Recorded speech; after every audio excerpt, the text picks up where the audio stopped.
Woodford County man is out of the hospital and recovering after a serious fight with what doctors told him was the Delta variant of COVID-19. Ed Noon spent 8 days in the hospital this summer. Now he's urging others to get vaccinated. Tonight, WKYT's Garrett Weimer reports how Noon's line of work forced him to reflect while he battled the virus. It's a story that's new at 6. Lying in the hospital at night, Ed Noon knew those around him were dying, and he wondered if he would be next. And I kept thinking, I'm not ready to go. It's not my time, and I hope God's not ready to take me because I'm not ready. Noon says he was exposed in July. 4 days after he found out, he started getting sick. Just 3 days later, he knew he needed help. What's going through your mind as you're driving yourself to the hospital? You're scared, we've seen so much death with COVID. The last thing I wanted was to end up on a ventilator. Noon found himself in the COVID unit at Baptist Health Lexington, sick, scared, and alone. And then things kind of got pretty serious from there. He says he was given high-flow oxygen and was told to sleep on his belly at night to increase the oxygen to his lungs. He says that noticeably helped as doctors and nurses treated him with medication. And from the steroids to the antivirals they were giving me daily, they were giving me clot busters every morning for 8 mornings in a row to keep from blood clots because that's one of the major side effects. And you knew enough to know you did not want to be on a ventilator? I knew enough, and I have seen enough in my career. It's not that people don't survive a vent, but a lot of times it just doesn't turn out well. I first met Ed Noon in March 2020 at his Lexington business, Care Cremation and Funeral Service.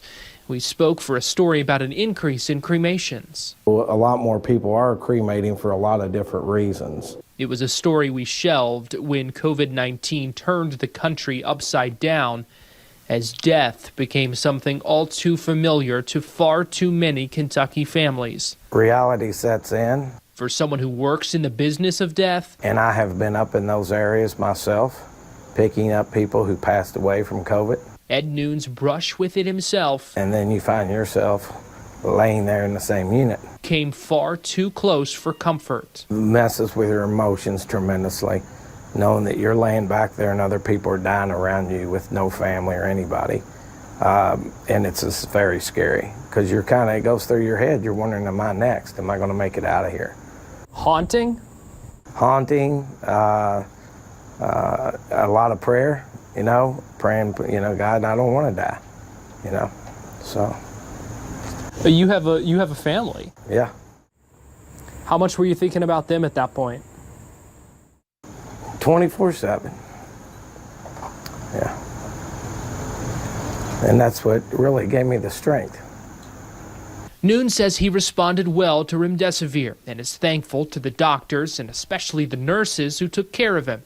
He calls them his heroes. And the nurses were just top-notch, unbelievable, and encouraging, what you need during that time, that you're going to be okay, things like that.